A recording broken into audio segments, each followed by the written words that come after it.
मैंने आज इंडिया के अंदर एक ऐसा पीक सिनेमा एक्सपीरियंस किया है जैसा मैं कभी एक्सपेक्ट भी नहीं कर रहा था कि यार मैं कभी इंडिया के अंदर ऐसा पीक सिनेमा कभी एक्सपीरियंस भी कर पाऊंगा। मैं बात कर रहा हूँ डीमन स्लेयर मूवी की, जो 12 तारीख को आई। मैंने आज देखी।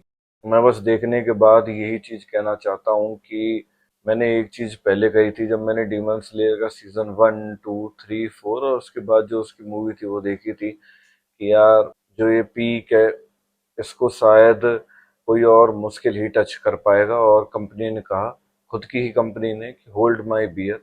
और उसके बाद फिर उन्होंने जो अपने हाथ खोले हैं और उसके बाद जिस हिसाब से मूवी के अंदर सब चीज़ों को दिखाया है, जिस हिसाब से मूवी के अंदर सब चीज़ों को दर्शाया है कि अगर कोई कैरेक्टर खड़ा हुआ है, कैरेक्टर के साथ में पीछे अगर कोई चटक लाल बैकग्राउंड खतरनाक लगेगा, तो जिस हिसाब से मर्ज किया उस बैकग्राउंड को, या फिर एक कैरेक्टर अगर उसकी कोल्डनेस दिखानी है तो पीछे जो बिल्कुल लास्ट स्टेज ऑफ ब्लूनेस दिखानी है तो वो दिखाया है, फिर उसको ब्यूटीफुली और खतरनाक तरीके से मर्ज किया है। तो यार वो चीज इतनी बेहतरीन लगती है ना देखने में। वो कैरेक्टर्स को इतनी तगड़ी डेप्थ प्रोवाइड करती है कि तुम्हारा कभी कभी ध्यान कैरेक्टर्स पे से हटके बैकग्राउंड के ऊपर चले जाता है कि यार कैरेक्टर तो देखता रहूंगा मैं, एक बार में आराम से इस ब्यूटी को देख तो लूं जो ये बनाई है इन्होंने। इस मूवी का बजट $390 है। डीमन स्लेयर जो ये सीरीज है इसकी ये खासियत है, और एक तुम इसकी कमी भी कह सकते हो कि जो इसका राइटर है जिसने मांगा बनाई थी, मांगा के ऊपर फिर अनाइम बनती है, एक प्रोसेस होता है। तो जो राइटर है उसने सिर्फ एक पतली सी लेयर ली, उस लेयर के ऊपर एक छोटी सी लोर को लिखा। डीमंस होंगे और डीमंस को मारने वाले हासिराज होंगे जो अपने सिटीज को बचाएंगे, अपने गांवों को बचाएंगे, अपने लोगों को बचाएंगे। क्योंकि जो डीमंस हैं उनका एक बहुत ही पावरफुल किंग है जो बस सूरज की शक्ति लेना चाहता है, जिससे कि वो सन में भी आकर के पूरी की पूरी सिटी के अंदर या फिर गांवों के अंदर पूरी दुनिया पे तहलका मचा पाए अपना।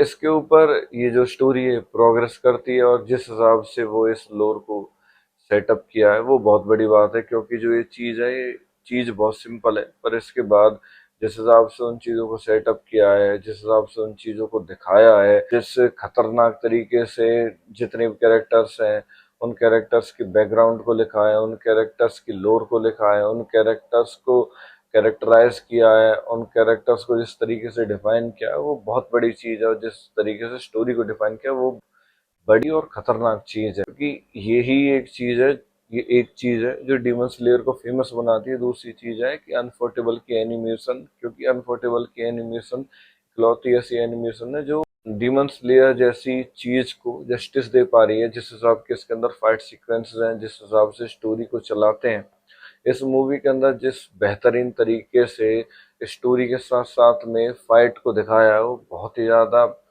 मीनिंगफुल। और बस मैं क्या कहूँ, कॉमिकली एक्यूरेट जो एक शब्द होता है उसे यूज़ करके बताऊंगा, सब चीज़ बिल्कुल परफेक्ट थी इसके अंदर।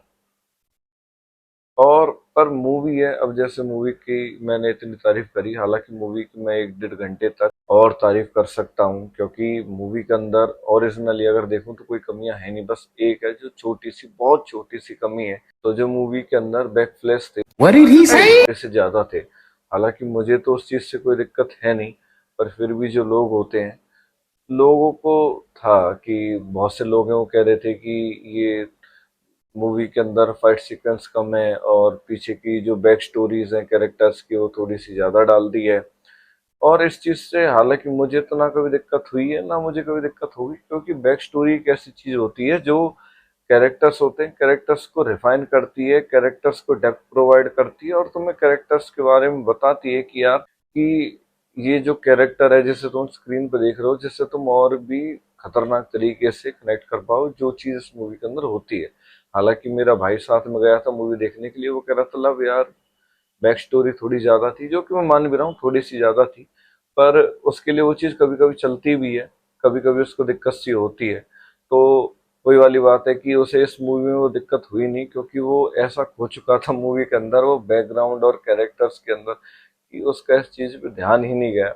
और अगर तुम पूरी वीडियो में अब भी ये सुनना चाहते हो कि इस मूवी को लब भाई हम देखे नहीं देखे, ये मूवी बिल्कुल तुम इस मूवी को जरूर देखो, ये तो कोई सोचने वाली बात है ही नहीं।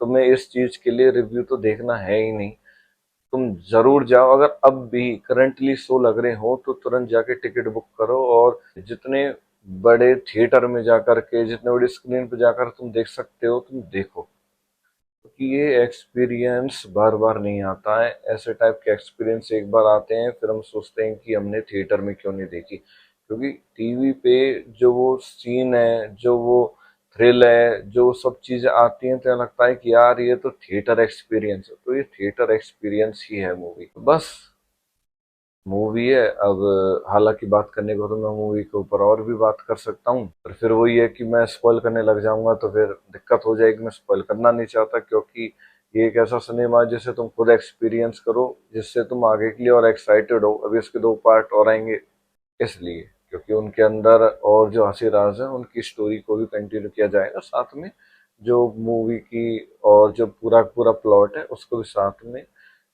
कैरेक्टराइज तरीके से करते जाएंगे, दिखाते जाएंगे और समझाते जाएंगे। तो बस आज की वीडियो में इतना ही। मैं मिलता हूँ आपसे अपनी अगली वीडियो में। बाय।